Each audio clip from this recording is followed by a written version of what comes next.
ọmọ máyégún ilẹ̀ yorùbá tó tún jẹ́ olú ọmọ ìlú èkó tó tún jẹ́ olórí ọmọọba akilẹ̀lẹ̀ ìjẹ̀bú ìyẹn gbajúgbajà àgbà olórin fújì ní alhaji abdulwasaiu ayinde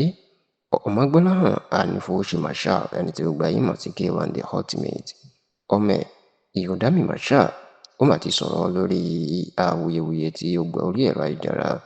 èyí tí wọ́n ń gbé kiri wípé ìfẹ́ ìkọ̀kọ̀ ó wà láàrin wọn àti gbajúgbajà ọ̀dọ́mọkùnrin olórin tàkasúfèé ní ìyún ọlọ́ládé àṣàkẹ́ ṣùgbọ́n tí ọmọ K1 the ultimate ìyọ̀dámì marshal tó ti padà sọ̀rọ̀ lórí ọ̀rọ̀ ọ̀hún tó sì tú àṣírí nǹkan tí ó ń ṣẹlẹ̀ èyí tí ó ti di ariwo káàkiri orí ẹ̀rọ ayélujára. Ẹ rántí wípé ọ̀kan pàtàkì nínú àwọn ọmọ K1 the ultimate tí ó gbajúmọ̀ onídàmì marshal tó sì jẹ́ pé ó ní ọ̀pọ̀lọpọ̀ àwọn èrò tí wọ́n ń tẹ̀lé lórí ẹ̀rọ ayélujára èyí tó lóyìnbó ń pè ní followers. Kì í ṣe ìròyìn mọ́ pé bí wọ́n bá ń sọ̀rọ̀ àwọn èèkàn olórin lórílẹ̀‐èdè nàìjíríà pàápàá nílẹ̀ yorùbá òkè téńté lórúkọ K1 the ultimate tó jẹ́ bàbá dàmì marshal ìní orúkọ ẹ̀ yóò wà ó yàtọ̀ sí oríṣiríṣi àwọn oyè ńláńlá ọlọ́kan òjọ̀kan tá a ti kà tí ó jẹ nílẹ̀ yorùbá ìyẹn olè máyégún gbogbo ilẹ̀ yorùbá oyè olú ọmọ ti ìlú èkó àti oyè olórí ọmọọba akilẹ̀lẹ̀ ìjẹ̀bú.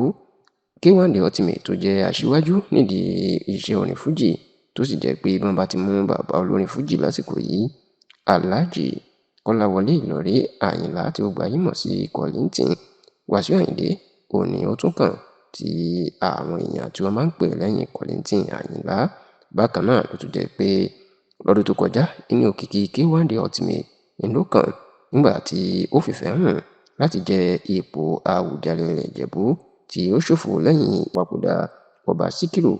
adétọ̀nà ọ̀gbẹ́wà kejì tó wàjà lọ́jọ́ 13 nínú oṣù keje ọdún tó kọjá di 13th of July 2025.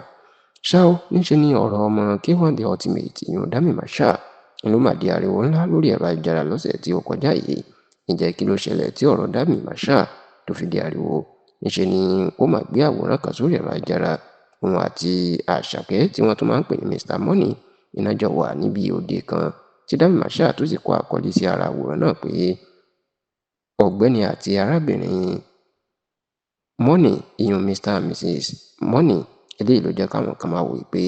àbí dàmì marshal ó ti ń fẹ́ ọlọ́ládé àṣàkẹ́ ni. Ṣùgbọ́n nígbà tó ń gbé ọ̀rọ̀ náà sórí ẹ̀rọ ayélujára dàmì marshal ó bu omi paná awuyewuye ọ̀hún ó ní òsóòótọ́ nínú ẹ̀ rárá o. Ó ní òun àti ọlọ́ládé àṣàkẹ́